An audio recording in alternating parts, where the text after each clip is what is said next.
শ্রম খাতের সহযোগিতাকে গুরুত্ব দিয়ে মালয়েশিয়ায় আরও বেশি বাংলাদেশি কর্মী নিয়োগের আহ্বান জানিয়েছেন প্রধানমন্ত্রী তারেক রহমান।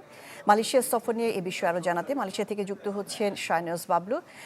বাবলু, শিক্ষা, বিনিয়োগ এবং বাণিজ্যে কি বিষয়ে সমঝোতা হয়েছে মালয়েশিয়ান সরকারের সাথে বাংলাদেশ সরকারের?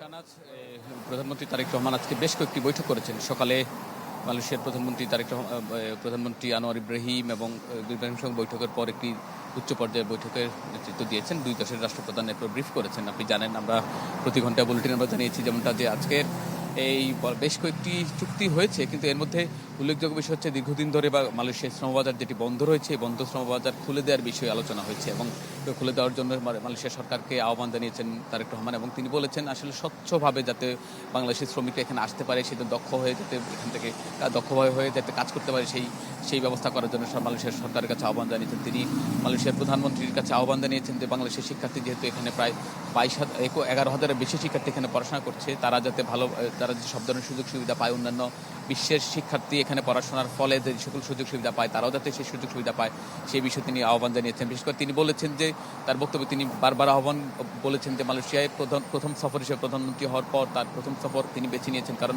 মালয়েশিয়ার সঙ্গে দীর্ঘ সময় ধরে বাংলাদেশের যে বন্ধুত্বপূর্ণ সম্পর্ক রয়েছে সেই বন্ধুত্বপূর্ণ সম্পর্ক বজায় রাখতে চান। বিশেষ করে তার বাবা প্রয়াত শহীদ প্রেসিডেন্ট জিয়াউর রহমান এবং তার মা বেগম খালেদা জিয়া মালয়েশিয়ার সঙ্গে যে কূটনৈতিক সম্পর্ক এবং অন্যান্য সম্পর্ক রেখেছেন, সেই সম্পর্কগুলো তিনি আরও দৃঢ় রাখার ব্যক্ত করেছেন। এরপরে তিনি বলেছেন যে অভিবাসন যারা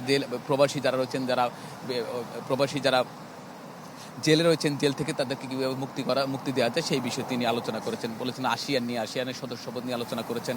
এবং আপনি জানেন দীর্ঘদিন ধরে বাংলাদেশে যে রোহিঙ্গা সংকট কীভাবে সমাধান করা যায় এবং রোহিঙ্গাদের কীভাবে মিয়ানমারে দ্রুত স্থানান্তর করা যায় এবং তাদের পৌঁছে দেওয়া যায় সেই বিষয়ে মালয়েশিয়া যে সমর্থন জানিয়েছে তার প্রতি তিনি কৃতজ্ঞতা প্রকাশ করেছেন। পাশাপাশি জাতিসংঘে বাংলাদেশের যে পররাষ্ট্রমন্ত্রীর নির্বাচনকে কেন্দ্র করে মালয়েশিয়ার যে সমর্থন দিয়েছে সেটিকে তিনি সাধুবাদ জানিয়েছেন। পাশাপাশি তিনি বলেছেন যে আসলে দুই দেশের সম্পর্কটা তিনি আরও গুরুত্বের সঙ্গে দেখতে চান এবং মালয়েশিয়া যাতে দ্রুত শ্রমবাজার খুলে যায়, যেটি 2023 সালে বন্ধ রয়েছে। এখন পর্যন্ত মালয়েশিয়ার শ্রমবাজার খুলেনি এবং সেই শ্রমবাজার খুলে দেওয়ার জন্য তিনি আহ্বান জানিয়েছেন। তিনি বলেছেন যে মালয়েশিয়ার সঙ্গে বাংলাদেশের যে সম্পর্ক সেটি যাতে আরও সুদৃঢ় এবং বেগবান হয়। আরেকটি বিষয় তিনি বলেছেন যে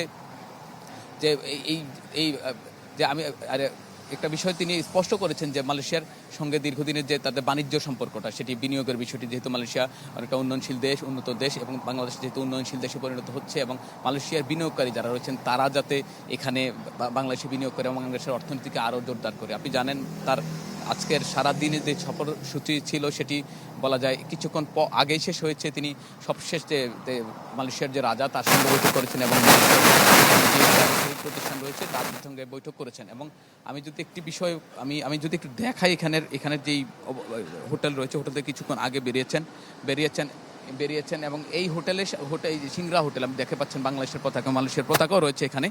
এবং এখান থেকে এই কিছুক্ষণ আগে বেরিয়েছেন, হয়তো চীনের উদ্দেশ্যে কিছুক্ষণের মধ্যেই কুয়ালালামপুর যে এয়ারপোর্ট সেখানে যাবেন, সেখান থেকে চীনের উদ্দেশ্যে রওনা দিবেন, যেখানে আরও 4 দিনের সফরে চীন থাকবেন। 26 জুন তিনি বাংলাদেশের উদ্দেশ্যে রওনা করবেন। জি, শাহনেওয়াজ বাবলু, আপনাকে ধন্যবাদ। প্রধানমন্ত্রী মালয়েশিয়া সফর নিয়ে জানাচ্ছিলেন শাহনেওয়াজ বাবলু, যুক্ত হয়েছিলেন মালয়েশিয়া থেকে।